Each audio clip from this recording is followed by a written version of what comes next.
পুজোর অপেক্ষা শেষ, অবশেষে চলে এসেছে পুজো। আর পুজো মানেই কিন্তু বাঙালির কাছে ঘোরাঘুরি, আড্ডা দেওয়া, আরও একাধিক প্ল্যান। আমার সঙ্গে রয়েছে এক ঝাঁক তরুণ, আমরা তাদের সঙ্গে আড্ডা দেবো। আমি শুভেন্দু, তাদের সঙ্গে আড্ডা দেবো এবং তাদের পুজোর প্ল্যানস নিয়ে ডিসকাস করবো। তো পুজো চলে এসেছে দেখতে দেখতে, কতটা এক্সাইটেড? একদমই না। কেন কেন কোনো প্ল্যানস নেই পুজোয়? হ্যাঁ আছে। তোমাদের? হ্যাঁ আছে মোটামুটি, প্রায় Full প্রত্যেক দিনের প্ল্যান আছে। ফুল ধামাল। একবারই আছে বছরে, তো কোনো প্ল্যান না থাকলে তো হয় না। Exactly. ফুল ধামাল। কিন্তু পুজো এরকম প্ল্যান নেই কেন, এরকম মন মরা কেন? এমনই এমনি? এমনই। আচ্ছা, পুজো মানে অনেকের কাছে অনেক কিছু। পুজো মানে কারোর কাছে ঘোরাঘুরি, কারোর কাছে খাওয়া দাওয়া, কারোর কাছে আবার একা একা থাকা।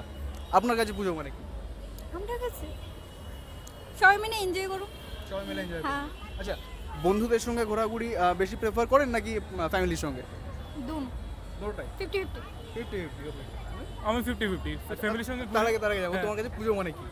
পুজো মানে হচ্ছে রিইউনিয়ন, আমাদের যে স্কুলের ফ্রেন্ড, কলেজের ফ্রেন্ড, তারপরে আমাদের এখন যেমন নতুন বছর, আমরা ফার্স্ট ইয়ার স্টুডেন্ট, তো আমাদের এত ফ্রেন্ডশিপটা এতটা স্ট্রং হয়নি এখনও। যদি পুজোর মধ্যে আমাদের ফ্রেন্ডশিপটা একটু স্ট্রং হবে আমরা আশা করছি। আচ্ছা, তো তোমার এটা। কাছে? পুজো মানে অ্যাকচুয়ালি আমার কালচার, মেন কালচার দুর্গা পুজো এটা আমাদের।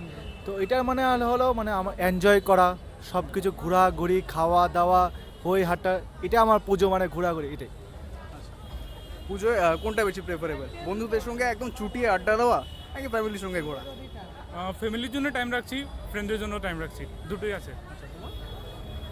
ফ্যামিলিকে সবসময় টাইম দেওয়া হয়, বা যারা বাইরে পড়ে তারা এখানে। তো আমার কাছে হলো বন্ধুদের সাথে আড্ডা মারা, বন্ধুদের সাথে টাইম স্পেন্ড, ফ্যামিলির সাথে টাইম স্পেন্ড করা দরকার, বাট কম্পারেটিভলি বন্ধুদের একটু বেশি, বিকজ তারা বাইরে থেকে আসে, অনেকে সবসময় টাইম দেওয়া যায় না। ফ্যামিলির সবসময় টাইম দেওয়া যায়, বন্ধু বান্ধবকে সবসময় টাইম দেওয়া যায়। তো পুজো মানে বন্ধুরা আমার বেশি প্রেফার করি।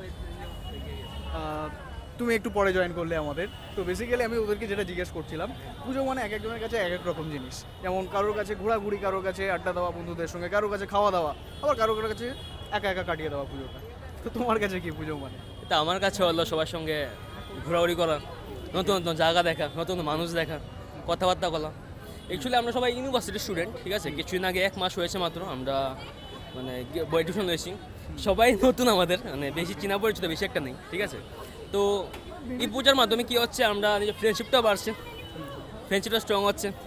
আর স্ট্রং হতে পারো না মানে সব কিছুতেই। So far পুজোর কোনো প্ল্যানিং হয়েছে মানে পুজোর কোথায় কি planning- যাবে, কোথায় কি দেখবে ইত্যাদি ইত্যাদি? আজকের প্ল্যান তো আপাতত মানে সাইড ফাইডে ঘোরা, ঠিক আছে? এই সাইড ফাইডে ঘুরবো আজকে আপাতত প্ল্যান। অলরেডি পুজো স্টার্ট হয়ে গেছে তোমাদের? পুজোই ঘুরতে বেরিয়েছো তো? তো কি কি দেখলে, কোথায় কোথায় গেলে? এখনো পর্যন্ত কোনো কিছু দেখিনি, সিটি সেন্টারে এসে বসেছি, সবাই আসুক তারপর ঘুরবো। ওকে ওকে। তো পুজোয় খাওয়া দাওয়া, পুজো বলতেই একটা খাওয়া দাওয়ার একটা ব্যাপার রয়েছে। তো পুজো বেরিয়ে ফেভারিট ফুড কি? ফেভারিট ফুড আমার হিসেবে তো momo. Momo, best, momo is best. Right right, I think. Okay মানে ওকে জিজ্ঞাসা করুন কি ভালো লাগে। আচ্ছা, আমারও মোমো। মোমো। হুম। আর next না, আমার বিরিয়ানি। বিরিয়ানি। হ্যাঁ। এক্স্যাক্টলি, বাঙালি আবার বিরিয়ানি বিরিয়ানি ছাড়া ছাড়া হয় না। সব কিছু এমন কিছু স্পেশাল কিছু না যে সব কিছু আমরা খাওয়া দাওয়া, কিন্তু সব রেগুলার সব কিছু। পুজো পার্বণ এটা স্পেশাল এরকম এরকম কিছু না, সব কিছু আমরা খাওয়া দাওয়া করি। পুজো একটা স্পেশাল ডে, পুজো তো বছরে একবার করে আসে, যেমনটা তুমি বলছিলে পুজো একবার করে আসে। তো এখানে একটু স্পেশাল কিছু থাকতেই পারে সেরকম ভাবে। স্পেশাল কিছু বলতে আমাদের দম বিরিয়ানি, বিরিয়ানি যেটা আমাদের সবাই প্রেফার করে, বাঙালিয়ারা যেটা কাঁসার থালে যেটা খাওয়া দাওয়া হয় আমাদের, এটাই। আচ্ছা, অনেক ধন্যবাদ তোমাদের। পুজো খুব ভালো কাটুক আর ফাটিয়ে এনজয় করো পুজোটা।